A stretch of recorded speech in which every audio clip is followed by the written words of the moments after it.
Welcome to Mzansi News Hub. Breaking news. The Cat Matlala trial has entered a crucial stage as Matlala'S lawyer begins cross-examining the state's first witness in the Johannesburg High Court. The defense is expected to challenge the witness's credibility and key evidence relating to the shooting of taxi boss Joe Sibanyoni. Stay with Mzansi News Hub for the latest courtroom updates. Don't forget to subscribe, like this video, and turn on notifications so you never miss a breaking story.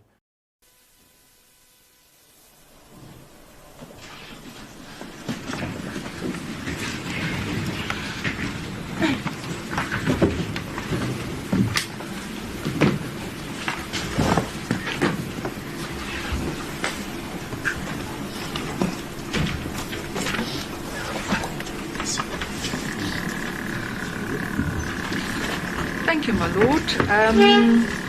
Today, then, on the 23rd of July, 2026, in Court 4F, I'm calling case number SS 98 of 2025. Mr. Kele was still under oath.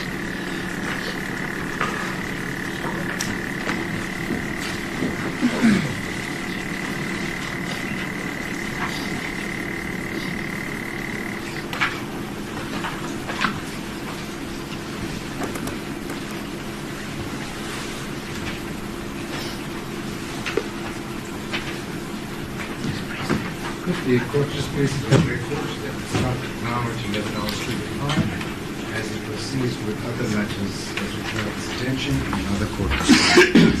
Good. Mr. Taylor, sir, do you confirm that you are still under your former oath to speak the truth?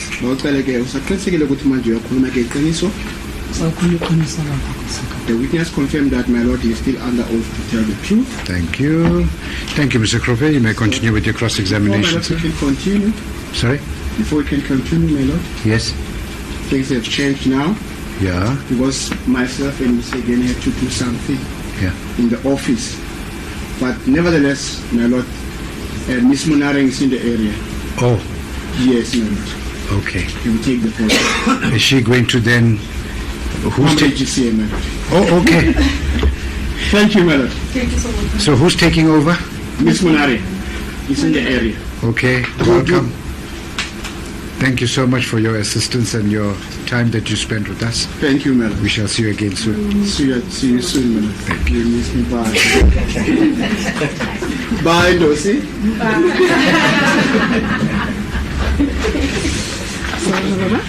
Welcome, Ms. Munere. Thank you, madam. All right. Is the witness okay to continue? We can continue, madam. Okay. You're still welcome to take a seat.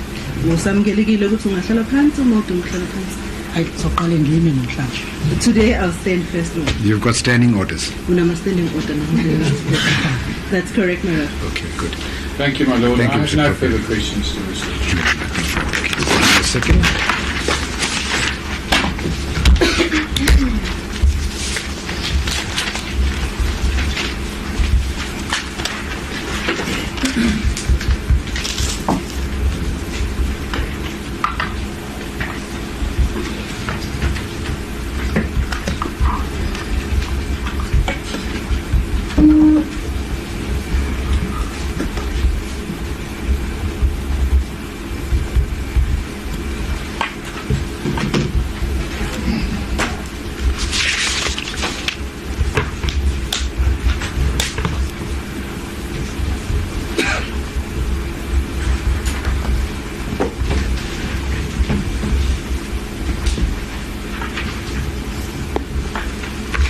Thank you, Ms. van der Heefer. Cross-examination on behalf of accused number 3.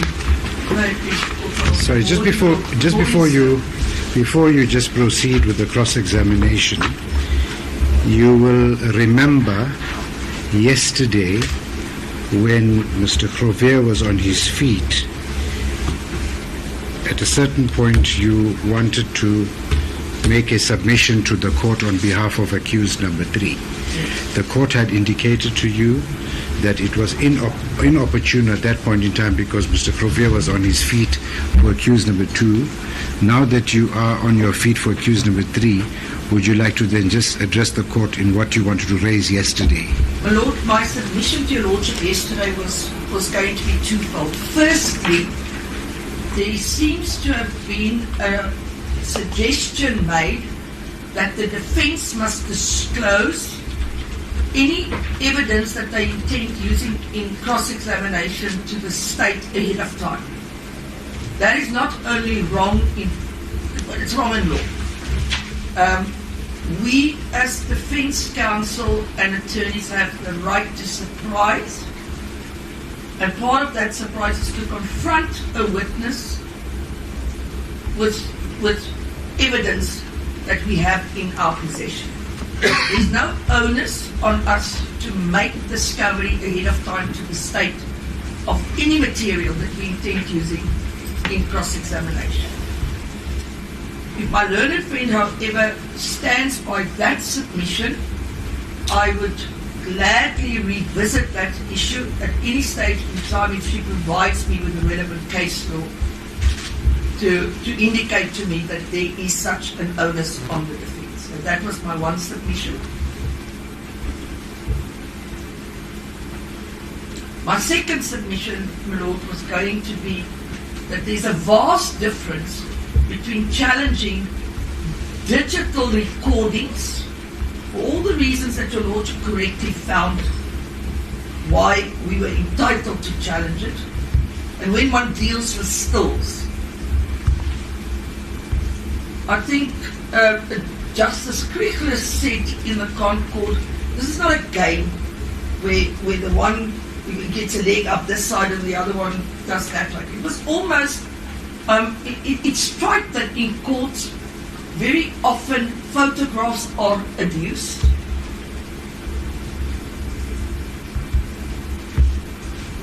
And those photographs, my Lord, prosecutors have regard to them. If you want to show it to a witness, prosecutor will look at it, and based ordinarily on a consultation with their investigating officer or on their own knowledge, if they went to the crime scene, would confirm that that is exactly what it depicts, and it would be allowed to be used.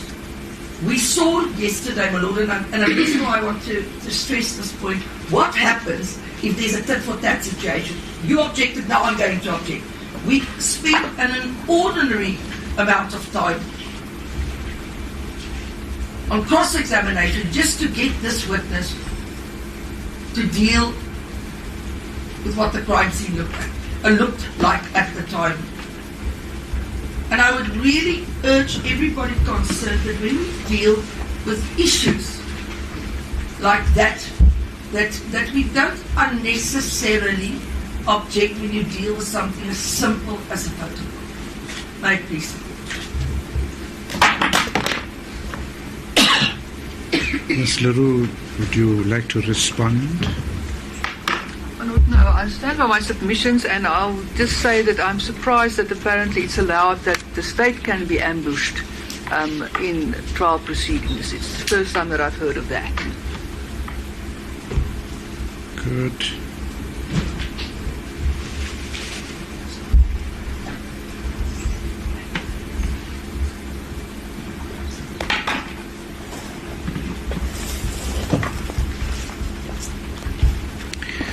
Good. There's just another aspect that I'd just like to perhaps maybe deal with as a perhaps just giving counsel some advice as well as some caution relating to the way the matter is proceeding.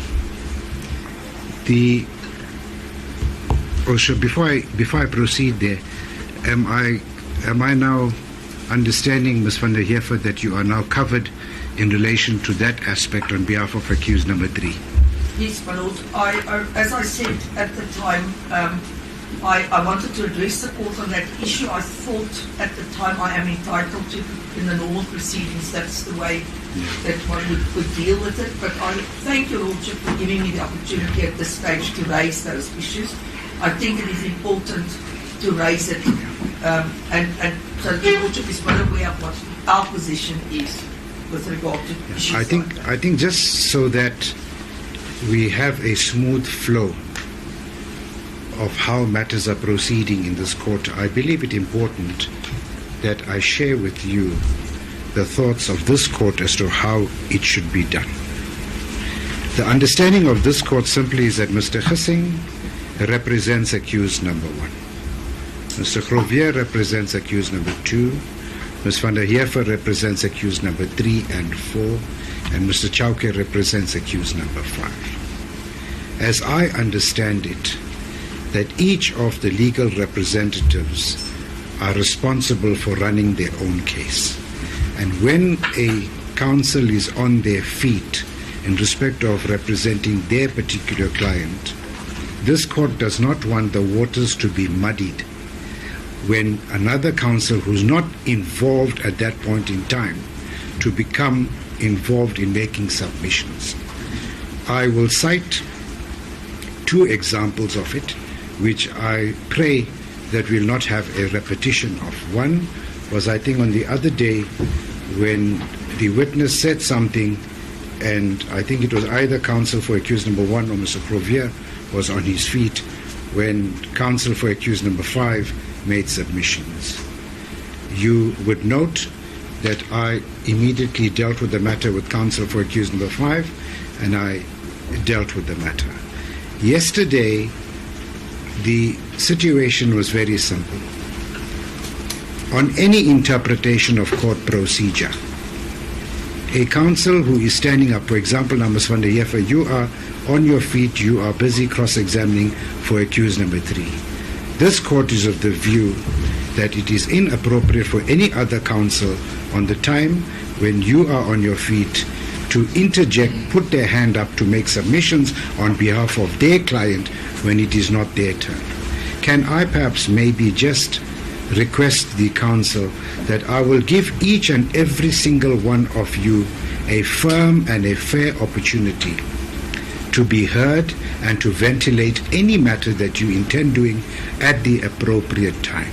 I simply don't want the record to become difficult to read as one goes along. I would like everything to be compartmentalized properly. So can I just perhaps maybe have your undertaking that we'll proceed along that line, and you can be rest assured that this court will jealously at all material times guard the fair trial rights of the accused persons that are guaranteed in the Constitution. I'm never at any point in time going to muzzle any counsel, but I surely will muzzle counsel if this court is of the view that it is inappropriate for counsel to make a submission at that point in time. So can we just agree we'll actually move on along that way? My Lord, may I address your Lordship very briefly on that issue? Yes. It is so, my Lord, that very often when legal issues are raised, and that has been my experience in court, each counsel is given the opportunity, even if it's during the evidence in chief or during cross-examination, to make submissions on legal issues to the court, because the court at the end of the day needs to have the benefit, with the greatest of respect, of everybody's input. So let's say it's an issue that's raised about inadmissibility of evidence. The normal process, as I understand, is that the court will give each counsel, if it's raised, because I am entitled, as an example, if Mr. Grovier is busy cross-examining and he solicits hearsay evidence to object, and at that point I will be allowed, with the greatest of respect, to make submissions to your Lordship. So in my respectful view, and I don't have the case law at hand, my Lord, but you are entitled, if you do object and you wish to place at any stage issues on record, even though a different counsel might be seized in cross-examination, to deal with the matter at that point in time. I want your Lordship, and I don't want to debate, I would like to go on with my cross-examination. I respectfully submit that maybe if your Lordship would pause and just take note of what I said, we can take this issue further at some other stage. Because what will happen, my Lord, if we're not allowed to at that point to address your Lordship, and we perhaps might have the benefit of a new case or knowledge of something that could aid your lordship in coming to a decision. Not that I'm saying your lordship doesn't have full knowledge of all legal principles.